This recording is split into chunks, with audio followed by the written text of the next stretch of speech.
Nigerian Yakuza gang strikes again, and they've been attacking a lot of people this week. Let's react to it.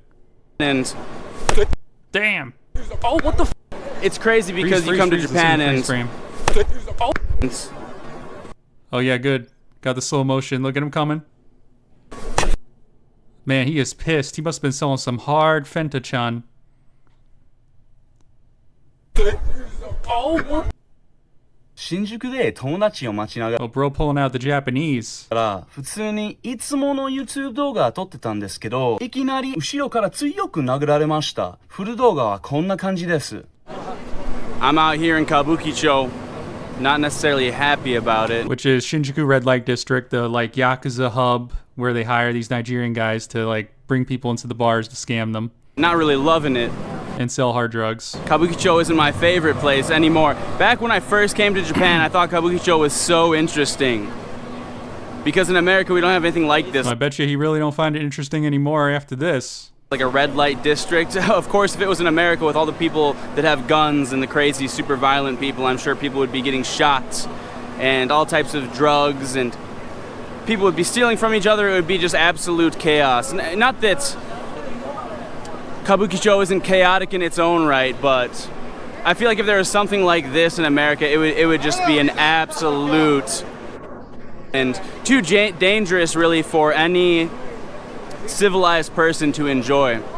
But it's crazy because you come to Japan. You just spotted them. They were there in the background when he was talking about how safe it is there.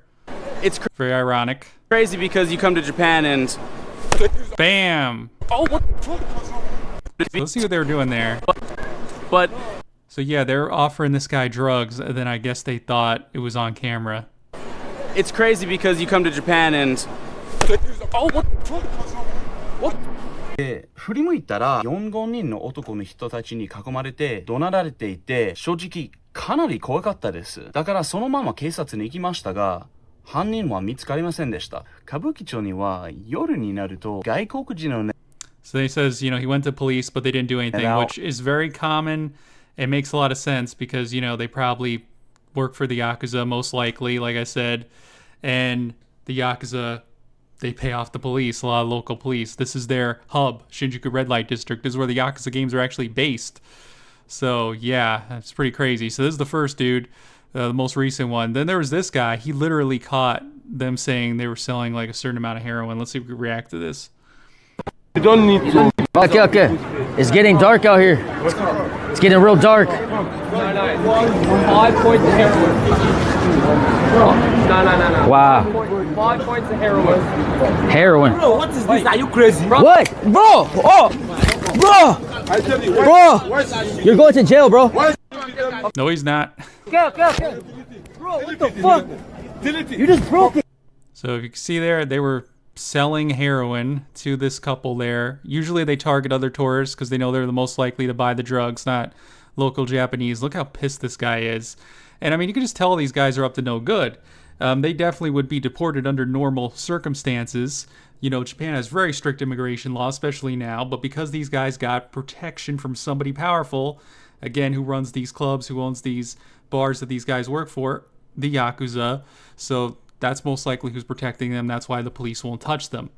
And it's a very, very, you know, big problem in Japan that's been going on for a very long time. People think this is recent. You can go back, find videos from like 9 years ago, all the way back to 2016 of this stuff going on, of people saying like, you know, these guys trying to attack cameras. There's this guy avoiding the puddle. He was talking about this, you know, over 9 years ago as well. Play a little of that. You guys know, but in certain parts of certain towns in Japan, at night, there are these like Nigerian dudes that they speak every language, right? I mean, they're like experts at every language. And they speak fluent Japanese and they don't go to school. Who's teaching them that, you know? And they'll come up to you and they're like, hey buddy, come with me, bro. Hey, come, you beautiful girls, whatever, right? And so no matter what you do, they won't leave you alone, right? So here's the new then you go in there and then they scam you. strat. I fucking put on all my shit. It's super cold, beard hanging out. Every time they came up to me, I would just go, I'd point at my ear and just shake my head. Just pretend he's deaf. Yeah, that's a great way to handle it. And then, you know, this was Rob CD, one of the biggest IRL streamers on Twitch a few years ago, having to deal with this guy called Aggro Andy, who would constantly come up and press him for filming. you know, and Rob basically caught nothing on camera, but this guy was just super paranoid. I don't want to touch you, man. That's what I'm saying, man. I don't want to call the police or something like that. Call police. You want to? And I remember one time, yeah, Rob did call the police on this guy, and literally police just walked him to the station and then like let him go later. Call police? Yeah, sure. Yeah, call police. All right. You want to call police? Call police. Hey, you okay? You okay? I'm good.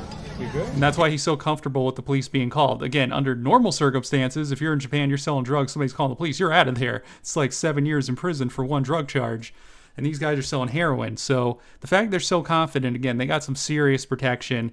Hopefully Japan finally cracks down on this. We really need to get out awareness that, you know, these guys have some sort of protection. They're in Japan. They're on some phony visas.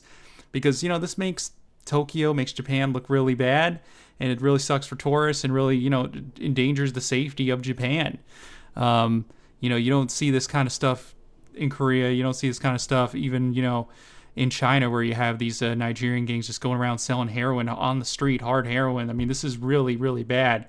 So, you know, hopefully Japan cracks down on this, and, you know, more and more people are able to bring awareness to this issue, because this is a real, really big problem in Japan that I don't really see a lot of people talking about, and more people need to talk about this. But yeah, wherever you guys are, have a fantastic day, and peace out.